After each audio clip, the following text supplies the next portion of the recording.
안녕하십니까 믿음의 형제자매 여러분. 저는 오늘 이 시간에 그 날과 그 시간에 대해서 여러분께 말씀을 드리겠습니다. 제가 성경을 연구하는 가운데 2023년 5월 1일이 바로 그 날과 그 시간에 해당되는 시점이라는 것을 마음 가운데 생각하게 되었습니다. 여러분께서도 기도하시면서 이 내용을 확인하시고 나름대로 판단해 보시기를 바랍니다.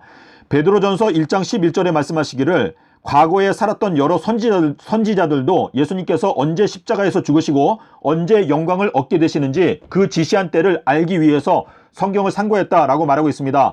베드로후서 1장 19절에 보면 너희가 예언을 연구하되 너희들의 마음 가운데 새벽별이 떠오르게 될 때까지 예언을 연구하라 라고 하는 그 말씀은 새벽별 밤 사경에 예수님께서 재림하신다는 것을 마음 가운데 깨닫게 될 때까지 예언의 말씀을 연구하라 라고 말씀을 하시는 것인데, 데살로니가전서 5장 20절에서 예언의 말씀을 멸시하지 말라라고 말씀을 하셨습니다.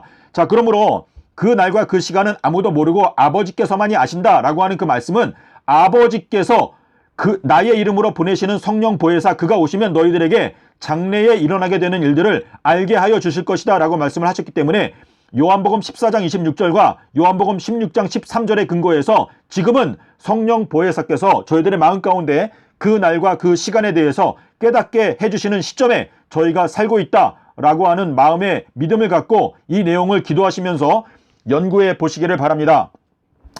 마태복음 24장과 마태복음 25장에 그 날과 그 시간이라고 하는 단어가 여러 차례 나타나고 있습니다. 그런데 번역이 제대로 되어 있지 않기 때문에 많은 사람이 혼란을 겪고 있는데, 여러분께서 원어 성경을 살펴보시게 되면 어느 누구든지 이 내용을 분명하게 깨닫게 될 수가 있습니다. 자, 예를 들어서 마태복음 24장 38절에 보면 노아의 때라고 하는 단어가 나오는데, 이 때라고 하는 번역이 잘못된 것이고 노아의 날들입니다. 노아의 날들.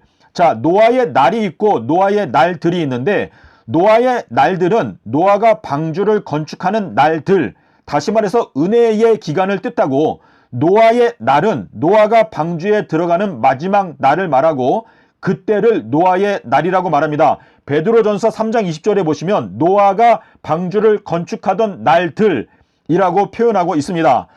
자, 그리고 또 한 가지는 마태복음 24장 36절에 보면 그 날과 그 때는 아무도 모르나니 라고 말했는데, 이 때라고 하는 번역은 잘못된 것입니다. 그 날과 그 시간이라고 번역을 해야 합니다. 그래서 자, 여러분께서 원어 성경을 꼭 확인하시면서 여러분의 마음 가운데 분명하게 확실한 깨달음을 얻기 위해서 노력해 보시기를 바랍니다.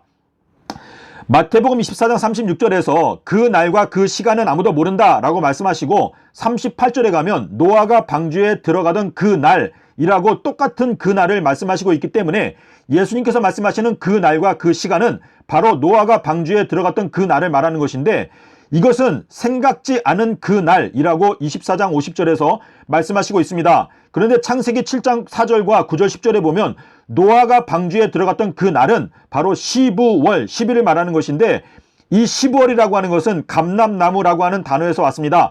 성경에 왜 감람나무와 감람류에 대한 이야기가 많이 나올까? 그것은 아담과 하와가 범죄했던 그 날짜가 바로 시부월 10일 날 범죄했기 때문인데, 이 시부월 10일 날 아담과 하와가 양을 선택을 했습니다. 그런데 노아가 방주에 들어갔던 그 날짜도 역시 시부월 10일이라는 것을 창세기 7장 9절과 10절의 내용을 통해서 확인할 수가 있습니다. 그런데 이 시부월 10일은 2023년도에는 5월 1일을 가리키고 있습니다. 여러분께서 유대력을 직접 확인해 보시기를 바랍니다. 자, 그리고 그 시간이라고 하는 것은 경점을 뜻하는 것인데, 이것은 마태복음 24장 43절에 가면 밤중에 도적이 어느 경점에 올 줄을 알았더라면 이라고 말씀하셨는데, 누가복음 12장 39절에 가면 밤중에 도적이 어느 시간에 올 줄을 알았더라면 이라고 예수님께서 말씀을 하셨기 때문에 경점이라고 하는 것은 시간을 말씀하시는 것인데, 이 시간은 이 그날과 그 시간은 이거는 밤중을 말하는 것입니다. 이 밤중이라고 하는 것은 밤 이경을 말하는 것인데, 마가복음 13장 35절에 있는 내용과 누가복음 12장 36절에 있는 내용을 여러분께서 살펴보시기를 바랍니다. 이것은 2023년도를 가리키는 것인데, 노아 그 날과 그 시간이 결론적으로 2023년도 5월 1일을 가리키는 것입니다. 근데 여러분께서 이 내용을 분명하게 깨달을 수도 있는데, 여러분께서 만약에 이 영상을 보시고도 깨닫기가 너무나 어려우시면 언제든지 저에게 연락을 주시면 제가 소상하게 설명을 드리도록 하겠습니다. 소상하게 일단은 내용을 들어보시고 들어보신 다음에 이거는 도저히 너무나 허무맹랑한 주장이다 라는 생각이 드시면 여러분께서 믿지 않으시면 되는데, 내용을 듣지도 않고 알지도 못하면서 그냥 섣불리 판단하지 마시기를 바랍니다. 자, 그럼 제가 잠깐 판서를 하면서 여러분께 설명을 드리겠습니다. 자, 창세기 8장 11절에 있는 말씀인데요. 노아가 방주에서 이제 새들을 내보냈는데 첫 번째는 까마귀를 내보냈고 세 번은 비둘기를 내보냈습니다. 그런데 7일이 지나간 다음에 7일 후에 비둘기를 내보냈는데 이 비둘기가 감람나무 잎사귀를 입에 물고 왔다라고 말하고 있는데, 여기에서 말하는 이 7일은 2016년부터 2022년도를 말하는 것이고, 2016년부터 2022년도까지는 이때에는 비둘기가 감람나무 잎사귀를 물어오기 전입니다. 그런데 2023년도, 이거는 7일 후죠.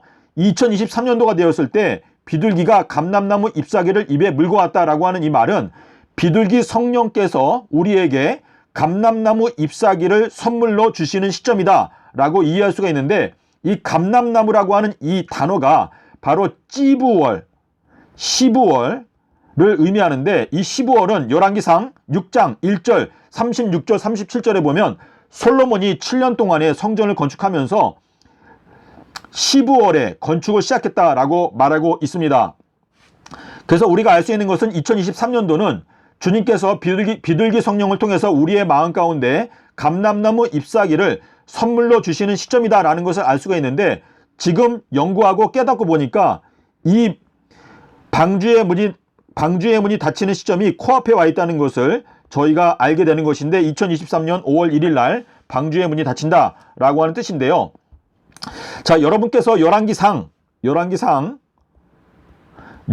31절, 32절, 33절에 보시면은요, 솔로몬이 성전을 건축할 때 그 성전의 문, 그리고 성전의 문 기둥, 문 임방, 이 모든 것들을 다 올리브나무, 감람나무로 만들었다라고 되어 있습니다.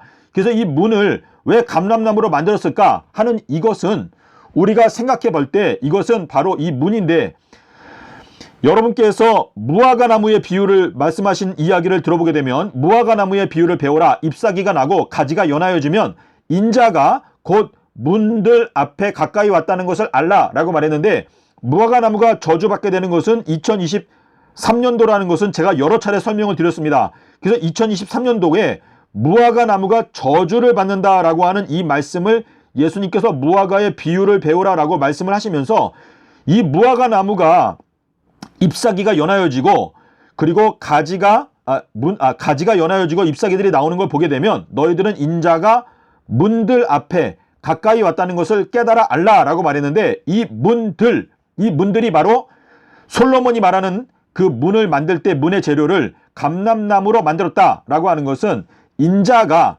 시부월에 가까이 왔다는 것을 깨달아 알라 라고 하는 의미로 말씀하시는 것으로 저는 이해를 하게 되었습니다. 자, 이 내용을 우리가 깨닫기 위해서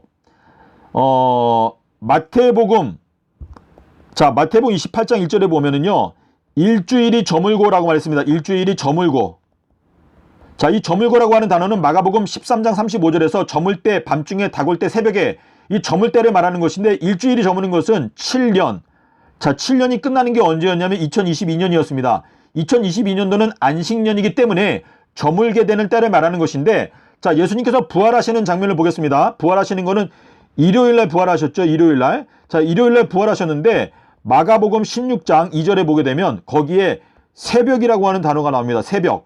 자, 새벽이라고 하는 것은 일요일을 주님께서 새벽이다라고 말씀하셨는데, 이것은 자, 주님께서 지금 저물 때하고 새벽이라고 하는 것을 두 번을 이렇게 기록에 남겨놓으셨는데, 이것을 어떻게 되냐면 2016년부터 2022년까지는 이거는 7년인데요. 2022년도는 안식년이죠. 그래서 안식년이기 때문에 이때는 저물 때를 가리키는 것이고, 2023년도는 이때는 새벽을 의미하기도 하는데, 이거는 엘리야에게는 2023년도가 새벽이 되는 것입니다. 하지만 2023년도가 이 세상 사람들에게는 이때가 뭐냐면 밤중이 되는 것입니다. 밤중.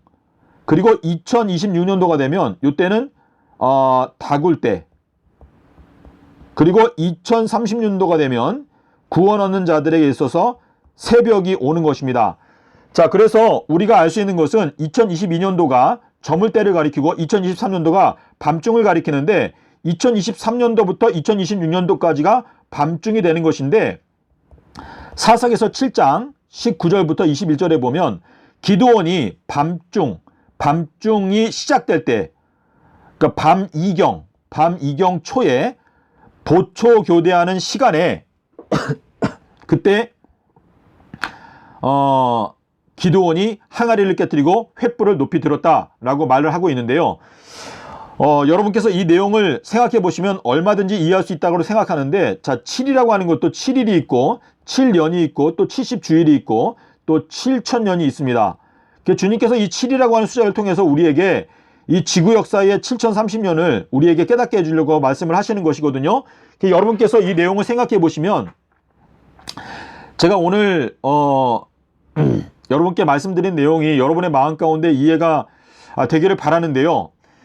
그 날과 그 시간에 대해서 마태복음 24장, 마태복음 25장의 내용을 연구하시게 되면 그 날과 그 시간이 2023년도 5월 1일에 해당된다라는 것을 여러분께서 충분히 깨닫고 이해하실 수 있게 된다라고 저는 믿습니다. 그래서 여러분께서 이 영상의 내용이 관심은 있는데 이해가 되지 않으신다면 저한테 010-9918-2261로 연락을 주시면 제가 소상하게 설명을 드리도록 노력을 하겠습니다. 감사합니다.